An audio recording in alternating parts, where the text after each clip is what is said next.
సిరిసిల్ల విషయం తీసుకుంటే మిత్రులారా, సిరిసిల్ల పద్మశాలి సమాజం 100% బానిసత్వంలో ఉన్నదండి. ఇయ్యల్లా సిరిసిల్ల వైపు దేశం మొత్తం చూస్తున్నది.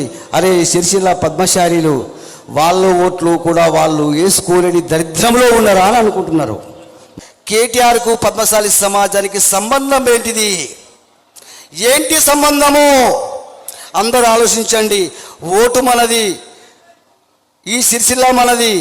ఎవడో వచ్చి పరిపాలన చేస్తూ మన మీద పెత్తనం చెలాయిస్తుంటే మనమేమన్నా చేతగాని దద్దాల మనమా? పౌరుషం లేదా మనకు? ఎంతకాలం బానిసలుగా బతుకుతాం? ఇలా చాలామంది అంటారు కేటీఆర్ వచ్చిన తర్వాత సిరిసిల్ల అభివృద్ధి చెందిన అంటారు. నేను మాత్రం అభివృద్ధి చెందినడం లేదు, సర్వనాశనం అవుతున్నది. ఇది వాస్తవం చెబుతున్నా.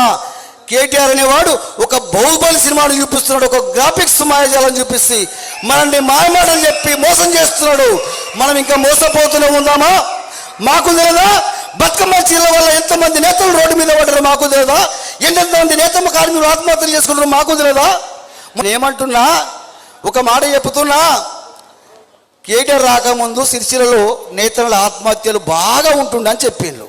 నేను ఏమంటున్నా అంటే కేటీఆర్ వచ్చిన తర్వాతనే నేత కార్మికులు చచ్చిపోతున్నారు అంటున్నా.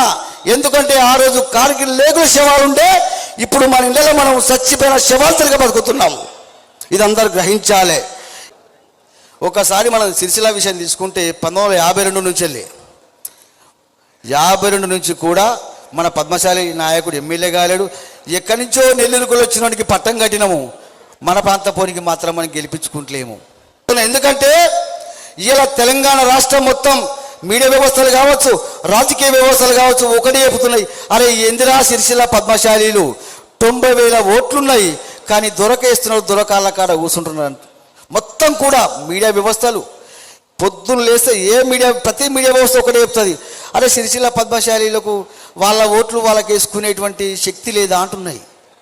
ఇలా కొండలక్ష్మి బాపూజీ గారండి, బాపూజీ ఉద్యమ వారసులం మనము. బాపూజీ గారు ఉద్యమ వారసులం. బాపూజీ గారు లేకుండా తెలంగాణ ఉద్యమం ఎక్కడిది? అలాంటి ఆయన ఉద్యమ వారసులమైన మనం ఎక్కడున్నాం? ఇలా తెలంగాణ రాష్ట్రంలో పథకాల కాడ గొర్రెల కాడ లేము, బర్రెల కాడ లేము, చేపల కాడ లేము, ఎక్కడ లేము. మనం ఉన్నది బానిసకాన్ని. ఇలా సిరిసిల్ల పద్మశాలి కుల బాంధవుల ఒక విషయం స్పష్టంగా చెబుతున్నా.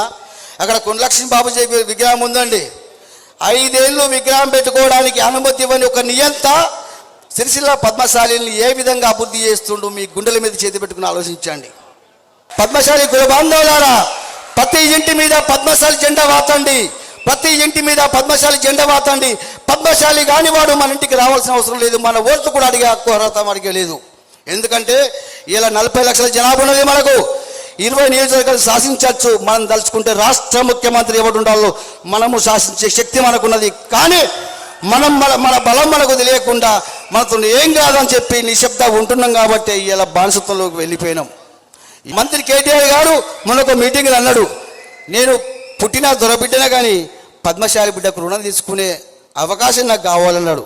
నేనేమంటున్నా, కేటీఆర్ నువ్వు మన రుణం తీసుకోవాలంటే నువ్వు ఎమ్మెల్యే ఉండి నీ కాళ్ళకాడ మేము ఉండడం కాదు, మేము ఎమ్మెల్యే ఉండాలి, నువ్వు మా కాళ్ళకాడ ఉండాలి. అది కదా రుణం తీసుకోవడం అంటే. అరే ఏడికల్లో వచ్చినావు, నువ్వు వచ్చినోడికి నేను ఎమ్మెల్యే చేసినావు, మంత్రిని చేసినావు, ఇంకా ఎంతకాలం మమ్మల్ని దోసుకుంటావు కేటీఆర్? వాడు ఎవరండి? వాడికి పద్మశాలి సమాజానికి సంబంధం ఏంటి? వాడి పద్మశాలి సమాజాన్ని శాసిస్తాడా ఇక్కడ? మన బతుకులేంటిది, మన పౌరుషం ఏంటిది, మన జనాభా ఏంటిది? అరే ఓటు మనది ఉన్నది, ఓటు 90,000 ఓట్లు ఉన్నాయండి మనకు. మన ఓటుతో గద్దెనెక్కి రోడ్డు మనం శాసిస్తాడా? మీరేమని అనుకోండి, అబ్బా బాధ కలుగుతుందండి. ఆ విధంగా మాకేమవసరం అండి?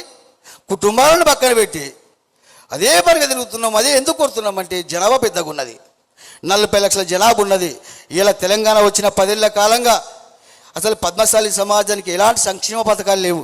గొర్రెల కాడ లేము, బర్రెల కాడ లేము, చేపల కాడ లేము, ఎక్కడ లేము.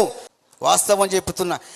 నేత నేసిన కద్దరు రాజ్యం ఏలుతుంటే ఆ కద్దరు నేసిన నేత నా కాటికెళ్ళిపోతున్నాడు. చేతిలోని నూలు పోగు చూరుకు వేలాడుతున్నది ఉరితాడై. మరి ఇప్పుడు ఆ చూరుకు వేలాడు చచ్చిపోవడా లేక తెగించి కొట్లాడనేది ప్రతి పద్మశాలి బిడ్డ మీద ఆధారపడి ఉన్నది. ఇక్కడ తెగించి కొట్లాడాలంటే యుద్ధం చేసే అవసరం మనకు లేదు, కొట్లాడే అవసరం మనకు లేదు. మన ఓటు మనం వేసుకుందాం.